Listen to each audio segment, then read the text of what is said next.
मी बनवलं मस्त गरम गरम कोकमचं सार. असं मस्त आहे बघा, मुगाच्या डाळीचा भात आणि त्याच्यावर असं कोकम सार घेतलं आहे मी. आहा हा, गरम गरम वाफाळता सर्दीवरचा उत्तम उपाय. त्याच्यावर मस्त तुपाची धार. आहा, गरमवरचं हाताला चटके लागतात.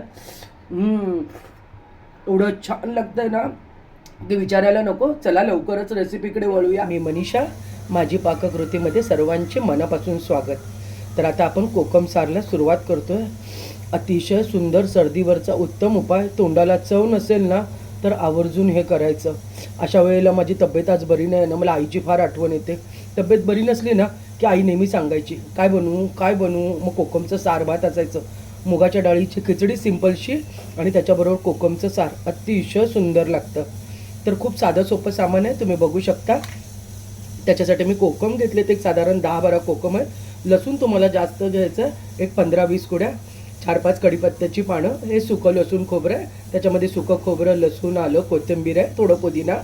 गुळाचा खडा घेतला मी, कोथिंबीर चिरून घेतली, थोडंसं लाल तिखट, हळद, मोहरी, जिरे, हिंग आणि आपल्याला तुपाची फोडणी द्यायची आणि चवीपुरतं मीठ.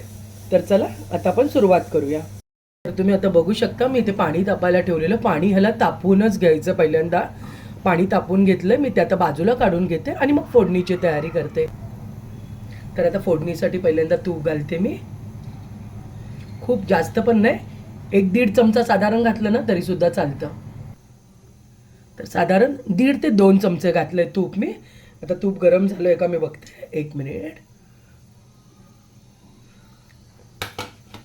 गरम होत आलंय.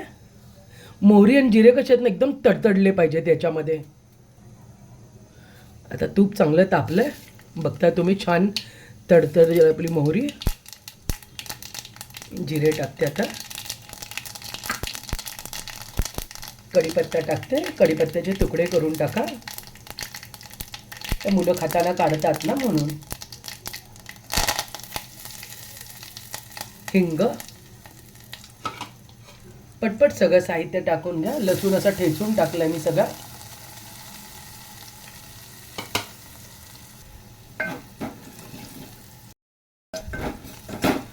आता बघता एकदम लसूण आपला एकदम खरपूस भाजला गेला. आपल्याला असंच घ्यायचं आहे करून.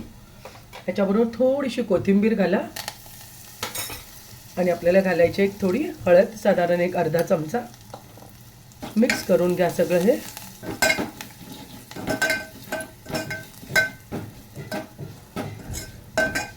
वेगळी पद्धत आहे एकदम, तुम्ही करून बघा.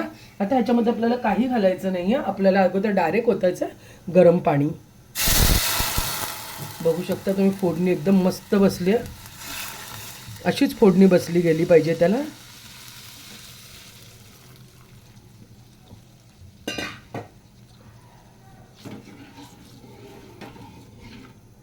आता गॅस एकदम पूर्णपणे बारीक करते मी. आता बाकीचं साहित्य घालून घेते. लसूण खोबरं घालायचं आपल्याला. याच्यामध्ये मेन चव ना लसूण खोबरं आणि लसणाचं, जास्त लसूण घालतो ना त्याची फोडणी अतिशय सुंदर होते. आणि आपल्याला चटणी याच्यामध्ये अशी वरतून घालायची आहे. एक साधारण 1.5 चमचा घातले मी. लाल मिरची पूड आपली, काश्मीरी मिरची पूड नाही आहे. आता आपल्याला टाकायचं याच्यामध्ये कोकम आणि गुळाचा खडा.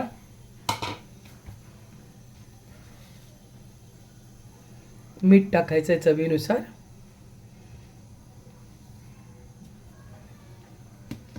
गॅस बारीकच ठेवा. एक गोष्ट तुम्हाला सांगायची राहिली, याच्यामध्ये आपल्याला चण्याचं पीठ थोडंसं लावायचं आहे. एक साधारण चमचाभर चण्याचं पीठ घेतलं आहे. याच्यामध्ये आपल्याला थोडंसं पाणी टाकायचं आहे आणि अगदी हलकं त्याला मिसळून घ्यायचं आहे आपल्याला. बघू शकताय तुम्ही, हे बघा अशा प्रकारे करून घ्यायचं. आपण कढीला कसं पीठ लावतो तसंच. आणि हे आपल्याला आता त्याच्यामध्ये ओतायचं वरतून.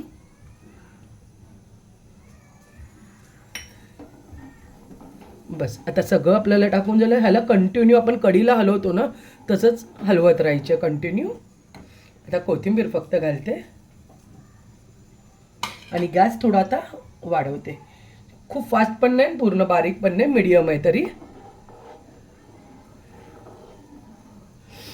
आंबट गोड लसणाची चव अतिशय पद्धतशीरपणे ह्याच्यात उतरते आणि हे एवढं छान लागतं ना. खरंच सर्दी जेव्हा झालेली असेल ना त्यावेळेस सर्दीवरती हा उत्तम उपाय असतो. तोंडाला चव पण खरंच खूप छान येते. आणि मुगाच्या डाळीची खिचडी म्हणजे आपण एकदम खिचडी करतो भाज्या घालून तशी नाही करायची. फक्त भातामध्ये मुगाची डाळ, हळद घालायची, मीठ आणि थोडंसं तूप घालायचं आणि हलका नेहमीपेक्षा ना थोडासा चिकट भात करायचा.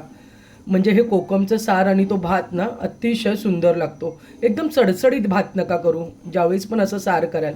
आता प्रत्येकाकडे कशा पद्धती वेगळ्या असतील, माझ्याकडे या पद्धतीने बनवतात. बघू शकता तुम्ही आता पूर्णपणे उकळी आली आहे. असंच याला आपण 2 मिनटं हलवत राहायचं आणि पूर्ण आता गॅस बारीक केला मी आणि त्याला एक 5 मिनटं चांगलं पण व्यवस्थित शिजून द्यायचं. म्हणजे त्या कोकमची छान चव उतरते, गूळ पण पूर्ण त्याच्यामध्ये मेल्ट होऊन जातो आणि चव पण खूप सुंदर उतरते त्याची. तुपाची फोडणी अतिशय सुंदर सुवास येतो. ह्यात असंच ठेवते आणि 5 मिनटं मी शिजू देते त्याला. तर एक 5 मिनटं झालेत. हे असंच असतं, असं पातळ पण खूप छान लागतं. नुसतं पिलं तरी अतिशय सुंदर लागतं. वाटीभर घेऊन नुसतंच प्या, खूप छान वाटतं. तर आता मी गॅस बंद करते. तर हे बघा तुम्ही आता बघू शकता. आहा हा हा मस्त कसा वाफाळता भात आहे. असा सिम्पलसा भात करायचा आपल्याला याच्याबरोबर, असा थोडा चिकट.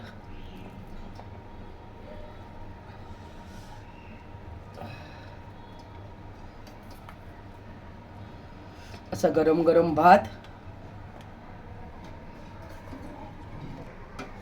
आणि त्याच्यावर हे गरम गरम आपलं सार. थोडंसं वाटीत पण घेणार आहे एक्स्ट्रा प्यायला मी.